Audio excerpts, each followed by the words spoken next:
How would it feel to have a thriving fitness business and have the freedom to enjoy life at the fullest? Well, that is exactly what the Trainer Revenue Multiplier Show is going to give you. My name is Mathew Park. This is Jaime Filer. Hey guys. And we are here to serve.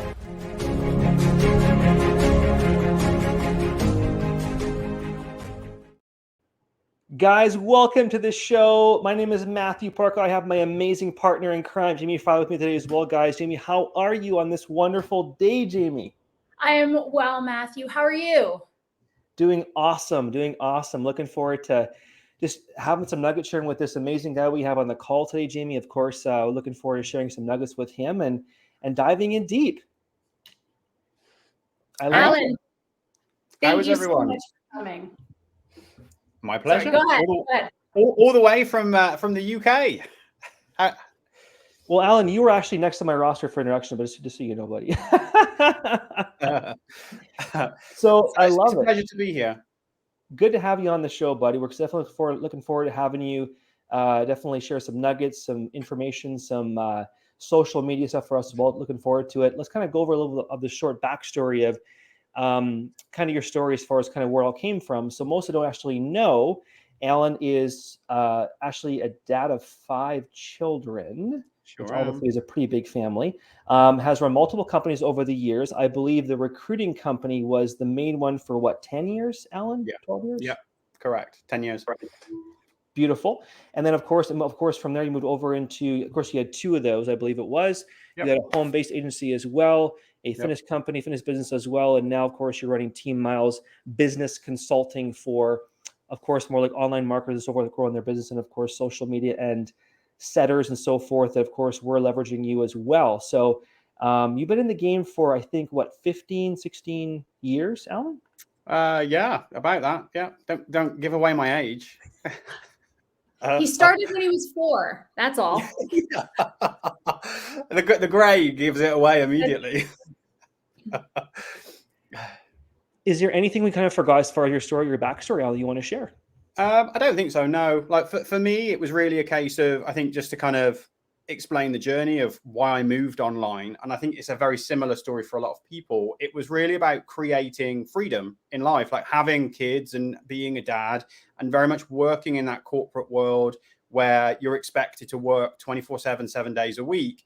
I'd experienced things in life that really got me to a point that was very clear, this isn't what I want to do. It was a great skill set to learn, and it was a fantastic experience, but I wanted to be able to take those skills and actually use them to leverage and create freedom, to be able to actually enjoy life instead of just constantly wearing a pair of golden handcuffs. Interesting. Any thoughts, Jaime, on that? Jaime, you want to share, Jaime? Any thoughts on that? I mean, I think that's perfect, is to, it segues perfectly into exactly what we do in TRM, is giving trainers freedom so that we don't have to be confined by 4 walls or the 9 to 5, which is one of the reasons we hooked up with you in the first place, Allan, is how to get trainers more freedom and essentially live a life that you do, but using fitness and nutrition as our vehicle rather than obviously social media and setters and whatnot.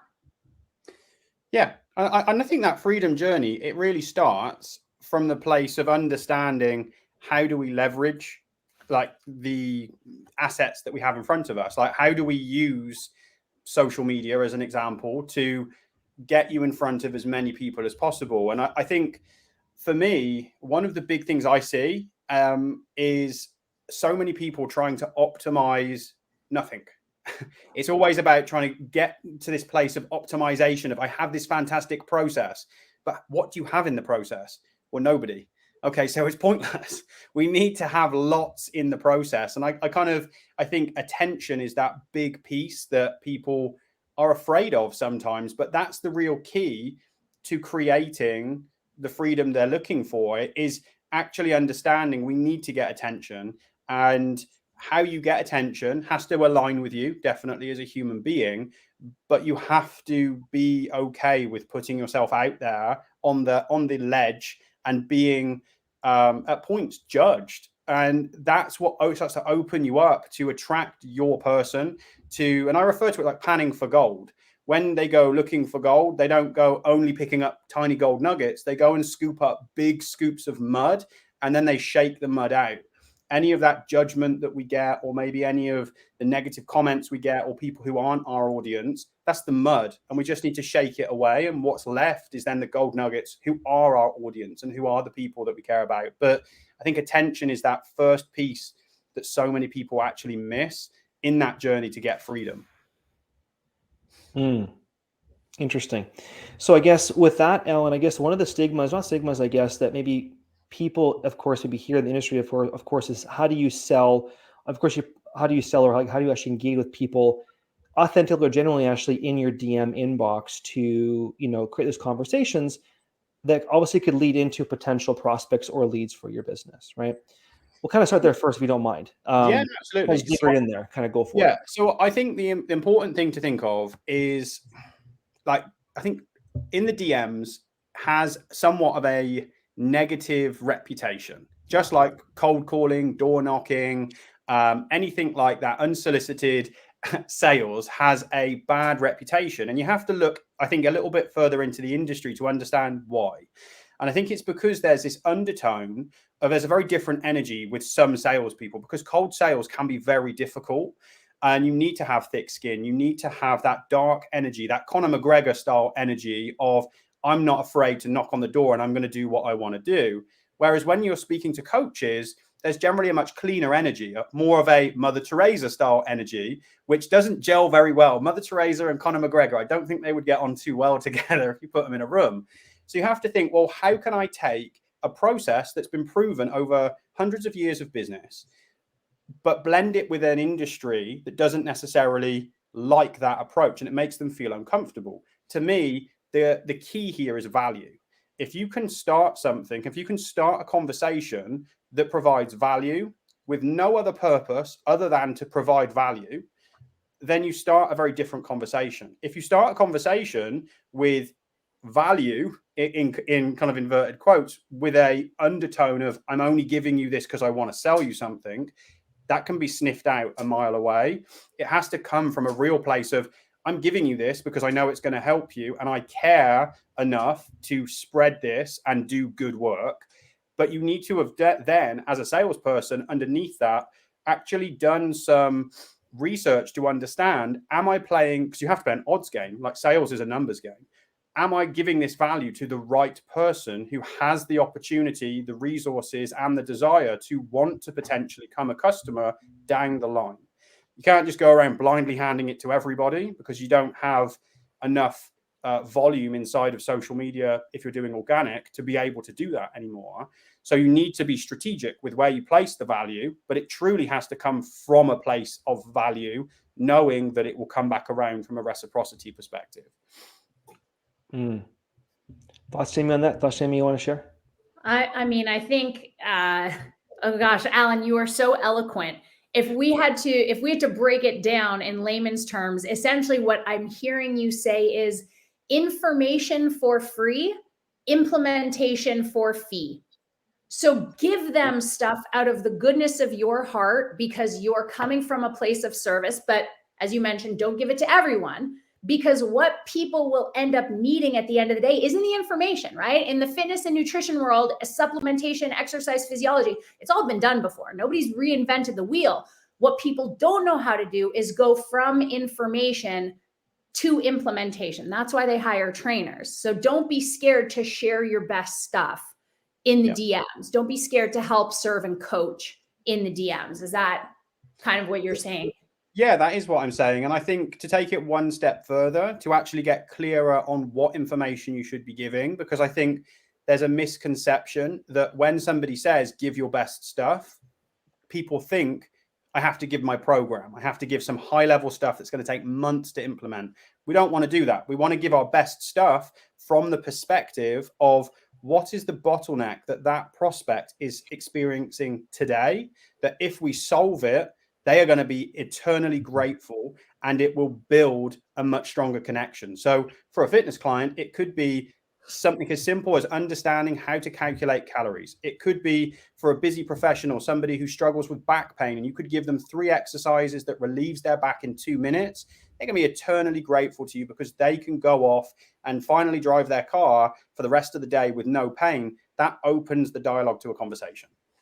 So I work for a supplement company, Allan, and we call those trust builders. So they say whenever somebody asks you what supplement they should try, literally don't recommend anything except the greens that this company makes and the protein. Why? Because the protein is literally the best flavor anyone has ever had, and the greens will automatically heighten your energy.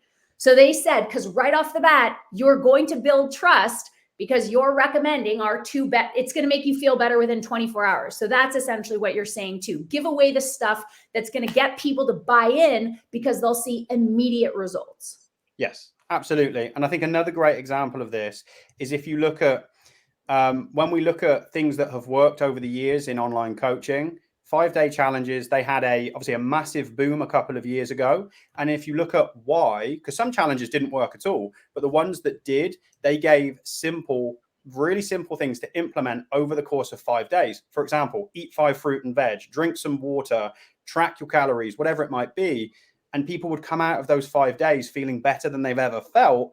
You didn't do anything revolutionary, but you did something that provided value and fixed an immediate problem, just as we were saying. Yep. I love that. So Allan, my question is, let's say we've done that. Okay. We gave some amazing trust builders 24 hours. They implemented either ourselves or our setter, went back into the DMs. Hey, Jaime, how's that thing that I gave you for lower back pain working out? And they're like, Jaime, absolutely amazing. I feel so much better now when I'm driving. What do we do, Allan? They've bought in. How do we move the conversation smoothly, seamlessly, frictionlessly into the sales call? Yeah, so there's a couple of different ways to do it, and everyone is going to have a shade of gray of this. So I would actually back it up a little bit. And actually, when we gave the value, I would have already set the next intention. I would have already made it clear of, like, when you implement this, I would really love your feedback. So we're going back to reciprocity. Could we set a time for a 5-minute conversation to just collect your feedback, your thoughts on how successful it was? And I'll make sure you go away with 2 or 3 extra things that will help take you to the next level. So we've already set the next intention. So when the setter or yourself jumps into the DMs to say, how did you find it? Yeah, I loved it. It's great. Fantastic. Can't wait for the call that we have in 2 hours time. Here's the Zoom link for what we need. We're starting that call from a place of purpose. We've already booked the sales call based on the value we just handed out, and they still have that escape valve. So when the setter touches base to say, how did you find it? And they go, I'm really sorry, I haven't actually done anything. I didn't do it, or it didn't work, or I don't want to do it. That's the moment that you're not going to then waste any time with a call at that point. You're going to circle back. You're going to set a next step intention of, okay, completely understand. So we're going to acknowledge, pivot, and question. It's a really simple framework to use. We're going to acknowledge them, completely understand. Life gets in the way sometimes. The pivot acts like an opportunity for you to either dig deeper into that topic or control the conversation to drive it to the next question. So it would then be a case of saying, so do you think you could get this completed in the next 48 hours? Or is this something that's just not really that important to you? So you can actually then start to qualify the lead there and then to understand, is this a prospect worth putting into my pipeline? Or is this just a time waster who just wanted something for free and will probably maybe one day in the next 5 years, maybe implement it? I love that. And just for those who, Allan, I mean, you glossed over it, but it is such an important, we'll call it a psychological phenomenon. The law of reciprocity is that when someone does something for you, you feel obligated to reciprocate or do something in return for them. So when I give you my free ebook, my nutrition cheat sheet, you then feel a responsibility to book a call with me. I do something nice, you do something nice, right? Like, hey, can you do me a favor, right? So I love your psychology, the psychology behind your communication. Yeah, one of the areas that I find that this works incredibly well is when you're working with a certain personality type. Let's refer to them as alphas. They have a very, very strong sense of leadership. They don't like people telling them what they should do or how they should do it. They'll push back quite aggressively. If you take the stance of, I need your help, those types of people love to rescue people. I need your help. I would love your feedback on something I'm doing. Well, now they now feel super important. And we can all think of a type of person who fits that mold. Sure. And it then allows you to actually use your skill set as a coach and actually blow them away. So I refer to it as fire hosing, because what it allows you to do is you ask a couple of questions, you collect the information, and then you hit them with the biggest value bomb that person has ever been hit with. And they will naturally install you as the leader in the conversation, because they will come at you from the perspective of, my God, I have never had somebody deliver so much value in one go. I don't even know where to begin to implement this. Could you help me? Bingo, you just got yourself a client. Allan, you bring up such an interesting point, and obviously, I mean, you probably know this. Tony Robbins calls these different postures, right? For every kind of relationship we have, we hold different postures, and a lot of people come at sales from an authoritative posture. So they're already coming at it. Well, because technically we are smarter than our clients, right? That's why they're going to become our clients. But we don't have to approach it, because in their lives, just like you said, they might be alpha, and two alphas don't coexist. So you have to remove your posture from the conversation. And just like you said, come at it more authentically versus authoritatively. Yeah, absolutely. Just like judo, as an example, you use the person's momentum against them so that you can then roll through to the dominant stance. I don't do judo, but I just thought it was a good analogy. No, that's so and it's so true. It's so true to kind of, knock them off guard, but in obviously a non-manipulative, totally fair, not dark psychology way. Yeah. Yeah, I love it. So let's talk a little bit about the next level of leverage, which is other people, because that's definitely where you excel in your setting, company.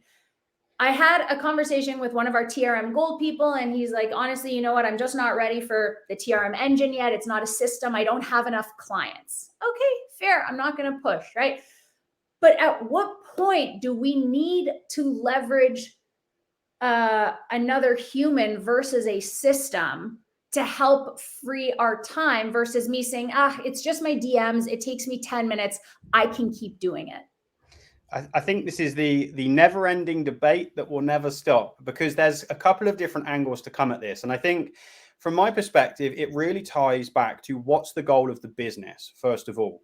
If the business's goal is simply to get to a revenue level where you just want some time freedom and you just want to maybe earn a great income, like $100,000, couple $100,000 a year, but you don't have any desire to go beyond that, then I think you need to get the business to that point before you systemize with a human or with a system, and then go from there. If your goal is maximal growth and you want to grow as much and as far as possible, then actually the strategy needs to be different, and you need to bring people into the business at the earliest possible moment, because there is a training curve, there's a growth curve. Human beings, having spent a long time in the recruitment industry, human beings are the most unreliable commodity on planet Earth. Like, you will inevitably burn through some team members, even if you pay them more, even if you are the nicest person in the world. People are people, and they will always have their own interests first. So we have to understand that there is going to be some bumpy roads ahead with human beings. It's inevitable. But if you're trying to grow as far as possible, you want to bring them in as early as possible, and you want to sell the opportunity based on the reality of it. Because I think one of the reluctances that people have to bring in appointment setters into their business is twofold. One, I don't have the money to pay them, so I can't do it yet. Well, we'll overcome that in a minute. But the other one is, I'm embarrassed where my business is, because I'm not one of those people who's making $1 million a month. That's okay. Like, they're not expecting to walk into that type of business. And your business, whether you're making 0 or 10K or 40K or 60K or 100K per month, presents an amazing opportunity for them to be able to come in and actually be a fundamental cog in your business. So if you are looking for a very different person to just somebody who wants to be a number, but you end up presenting a very unique opportunity, and you have to sell it for what it is. And it is a unique opportunity. It should be a privilege to be a part in your business growth, however big your business is, because to me anyway, my business is like one of my children. I'm not embarrassed to say to somebody, this is my child. Like, don't look at this child. You're proud of your children, and you're proud of what you build, and you should be proud of your business. And I think if you sell your business with pride to potential team members, they will come, and they will come in large volumes, because there's these opportunities don't always exist to work with really great businesses. So the next thing to look at then is, how do you overcome the most common issue, which is, I can't afford to bring somebody on? Well, you want to use one of two things: either some creative financing, or you want to use commission-based setters. Creative financing is essentially, you can only do this to a certain amount, but you want to be able to give away something, maybe some percentage points in the business down the line. This becomes somebody's part-time gig. They already have something that's earning them income, but they want to maybe transition online fully to become a setter. They're okay to invest. They don't necessarily want to be paid up front. They're happy with creative financing. The most common way, though, is commission-based setters. They're a salesperson at the end of the day. Most appointment setters, and this is a really important distinction, an appointment setter and a VA are not the same thing. They are two very different things. It's like comparing a motorbike to a car. They're not the same thing. They might be modes of transport, but they're not the same. So just to put that into context quickly, a VA is a virtual assistant who can do some appointment setting duties, but they will follow a script, and only a script. And maybe very occasionally, if you have a great VA, will they go away from the script. A VA will not be commission-based. They're paid an hourly rate, and it's set amount, and they can do a range of tasks. An appointment setter, you could refer to them as a junior salesperson. They want to, and usually have a desire to, move into sales at some point down the line and actually do closing. Some setters are professional setters and they just want to remain setters, but usually the pathway is to go into high ticket sales. They will receive a commission percentage based on the closed sale and the cash collected. So you have no money to risk bringing them in at day one, as long as they understand what they're getting themselves into and they have a fair opportunity to understand the landscape. They know they'll be paid commission based on closed sales. So that allows you then to leverage time, because let's say we're going to go and do some cold outreach. Just a really basic strategy. If you had somebody who was hitting some basic KPIs and they were booking one call per day, and let's say they were doing that on Instagram, LinkedIn, and Facebook. So they're now booking 3 calls a day. That's 15 calls a week. You've paid nothing for them to do that until the sales start to close. You now have 15 calls a day being booked without you doing anything. 3 other people are doing that, or 2 other people are doing that. So all of a sudden, if your goal is maximal business growth, well, it now makes a lot of sense to be bringing people into your business, to be helping and to really specialize in this area, because then they can spend 4, 5, 6 hours a day. Well, 3 platforms, that's 15 hours. 15 hours a day you've just created to book those calls, and you're off doing the other bits of your business. Mathew, we're going to need Allan on for like a part 2 for sure. I agree, Jaime. But Allan, you said a couple really important things, and again, I want to bring this into bite-sized chunks for our trainers to take away in terms of determining when you're ready for a setter. And of course, if I'm putting words in your mouth or if I completely misinterpreted, let me know. The first one is, what an amazing analogy regarding being ashamed of your children. I mean, I'm not a parent, but that totally resonated. It would be the equivalent of not sending your kids to school because they don't know yet what the teacher is about to teach them, right? Like, you can't be embarrassed that your kid doesn't know what it's not been taught. That's one of the, right? Again, your business isn't going to be fully formed almost because you don't have a setter yet and you're so busy working in it rather than on it. Yep. That being said, the other important point you mentioned is a setter follows a script, or a VA rather, both of them follow a script. If you do not have a script and this person is about to freestyle in your business, this is dangerous, especially if they are acting as you on LinkedIn, on Facebook, and on Instagram, right? They've got to sound, they have to speak with your voice, right? So yeah, so just stop you there. One quick thing here. So everyone will work from a script. The appointment setter, the goal is they will eventually be able to come away from the script and actually have a proper conversation like you would be able to have, whereas the VA will always remain rigidly glued to the script. But to start with, absolutely, you have to have a script. And then the other one you mentioned, again, briefly, but it needs its own podcast, is KPIs. Because what if, for example, your setter happens to be independently wealthy, but genuinely loves sales, if they don't know what your key performance indicators are for calls pitched, calls booked, calls closed, they may waste your time. So I think it's important to have what underperforming looks like, what meeting KPIs looks like, what going above, and what exceeding looks like. And then again, speaking to payment structure, you can always give them an extra bonus on top of their commission if week after week for a month they have exceeded their KPIs for new conversations started, calls pitched, and calls booked. Yeah. So KPIs, this is going to vary depending on the type of outreach. If you're doing cold outreach to warm outreach, those KPIs are going to be different. But for cold, we'll start there because that's a process that every business can run. Not every business can run warm traffic because if they don't have it, you can't run it. So cold, you're looking at 100 inputs per day. So 100 inputs. And the first thing that gets flagged here is, well, the platform won't let me do 100 cold messages a day. Agreed. You do 30 to 40 cold messages, and the remainder of it is made up of follow-up from the previous day's outreach of people who haven't responded. So it takes, if you're starting from scratch, it takes 3 to 4 days to get to that 100. Once you're at 100, that becomes the minimum. So you're doing 100 a day, and you expect a minimum of a 1% conversion. So that means 1 call booked per 100. The next metric to look at is calls proposed to calls booked, because this is a big area that you will see appointment setters do one of two things. If they are simply trying to do anything possible to book calls, you will see a very high disproportionate number, 10 calls proposed, 1 call booked. That's a terrible, terrible metric. We want to start with nothing worse than a 25%, so 1 in 4. Very, very worst case, 1 in 5. So for every 4 or 5 calls proposed, we're booking that call in, and we want to refine that metric until we get to somewhere between 60 to 70%.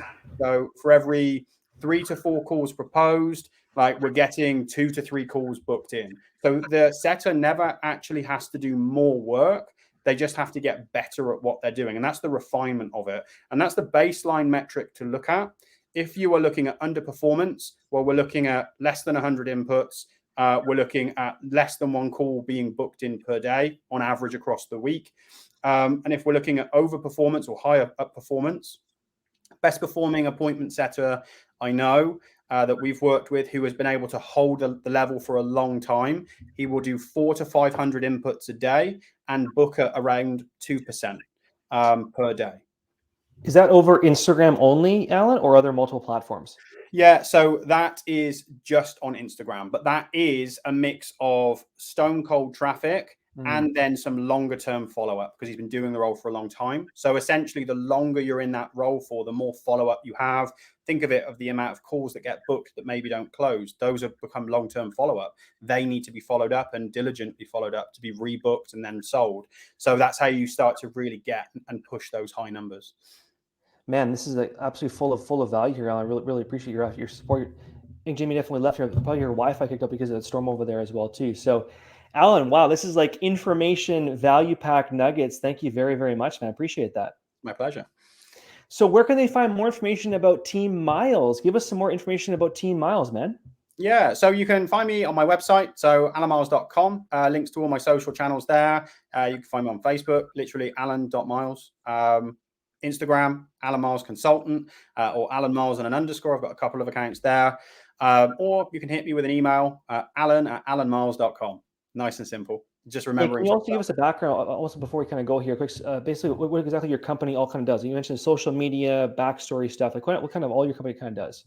Yeah, so as a company, we work on a consultant basis with clients, and we essentially focus in on a couple of key areas. So if you don't already know, I like frameworks and processes. So for me, it's first of all about installing baseline metrics. Then it's about bringing in things like appointment setters and systems to allow you to buy your time back.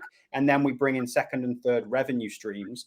If you're at the beginning of the journey, we want to focus in on those baseline metrics. And this is where a separate framework becomes relevant of focusing in on attention. How do we get that attention from the marketplace in as large a dose as possible? How do we then convert that traffic into sales? And then how do we take the service that we're so good at delivering and make sure that that makes the whole sales cycle easier by getting referrals and re-signs? So for me, it's all about process. It's all about customized work with people and actually getting in the trenches, rolling my sleeves up and getting those hands muddy and really helping people to build their businesses brick by brick. You guys, if you guys are in TRM, guys, you definitely will see more of Allan here in the months to come and definitely the year to come, because he's definitely going to be in our TRM platforms, sharing more and giving more, and of course, definitely probably even offering more. So looking forward to it. So Allan, thank you very much for your time, your value. We appreciate that, bud. Thank you very much. Thanks for having me on. You bet, man. If you guys are, of course, watching the show, guys, if you guys want to find value in the show, guys, definitely take a screenshot of the show, share it on your podcast or on your Instagram channels and so forth. Tag TRM as far as social media is concerned, and wishing you guys all a fantastic day. Thank you, Allan. Have a great day, guys. Take care.